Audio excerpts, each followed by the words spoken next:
नमस्कार। कुरुक्षेत्र की युद्ध भूमि में खड़े अर्जुन के मन में अभी भी एक गहरा द्वंद्व है।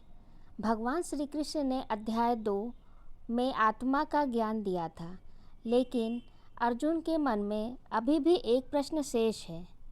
उनका प्रश्न है, अगर ज्ञान श्रेष्ठ है तो फिर मुझे यह कठिन कर्म क्यों करना पड़ रहा है?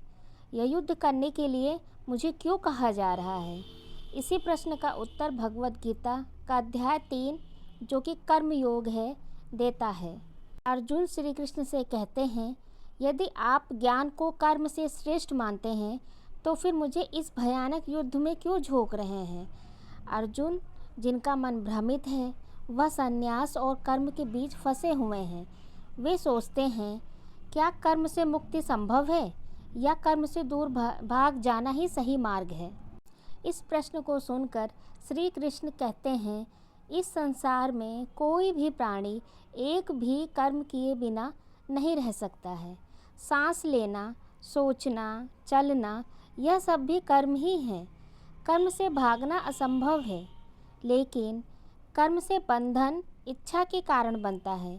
समस्या कर्म नहीं है, कर्म के पीछे छुपी कामना है। श्री कृष्ण जी कहते हैं, तुम्हारा अधिकार केवल कर्म करने में है, फल में नहीं।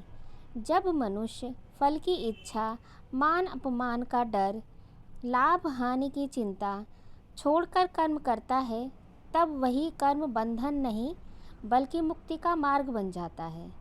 इसे ही निष्काम योग कहा गया है। श्री कृष्ण अर्जुन को समझाते हुए कहते हैं, यह सृष्टि ज्ञान भावना पर आधारित है। यज्ञ का अर्थ केवल अग्नि में आहुति देना नहीं, बल्कि समाज के लिए कर्म, दूसरों के लिए हित का प्रयास, ईश्वर को समर्पित जीवन, यह सभी भी है। जब मनुष्य केवल अपने लिए जीता है तो वह पाप का भागीदार बनता है, लेकिन जब वह समाज के लिए कर्म करता है तो उसका जीवन पवित्र बनता है। श्री कृष्ण जी कहते हैं, श्रेष्ठ व्यक्ति जैसा आचरण करते हैं, सामान्य लोग उन्हीं का अनुसरण करते हैं। यदि राजा, गुरु, नेता या ज्ञानी व्यक्ति कर्म त्याग दें तो समाज भ्रमित हो जाएगा। इसीलिए ज्ञानी होकर भी कर्म करो, लेकिन आसक्ति से मुक्त रहो।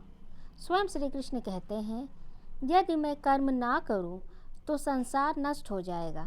श्री कृष्ण की बात सुनकर अर्जुन कहते हैं, मनुष्य पाप ही क्यों करता है? इस पर श्री कृष्ण उत्तर देते हैं, कामना ही मनुष्य का सबसे बड़ा शत्रु है। कामना से क्रोध उत्पन्न होता है, क्रोध से बुद्धि नष्ट हो जाती है, बुद्धि नष्ट होने से विनाश होता है। इसीलिए इंद्रियों पर नियंत्रण, बुद्धि और मन की शुद्धता, आत्मा की पहचान अत्यंत आवश्यक है। श्री कृष्ण अर्जुन को बताते हैं, इंद्रियां शक्तिशाली हैं, मन उनसे भी अधिक शक्तिशाली। बुद्धि जो कि मन से भी ऊंची है, लेकिन आत्मा इन सभी से श्रेष्ठ है।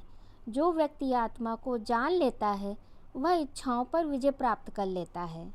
श्री कृष्ण जी अर्जुन को समझाते हुए कहते हैं, कर्म से भागना समाधान नहीं है, निष्काम कर्म ही मुक्ति का मार्ग है।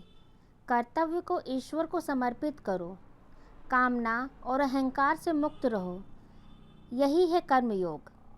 यदि आपको यह वीडियो अच्छा लगा हो तो वीडियो को लाइक करें, भगवद गीता की दिव्य शिक्षाओं के लिए चैनल को सब्सक्राइब करें और कमेंट में लिखें ओम नमः शिवाय या जय श्री कृष्णा।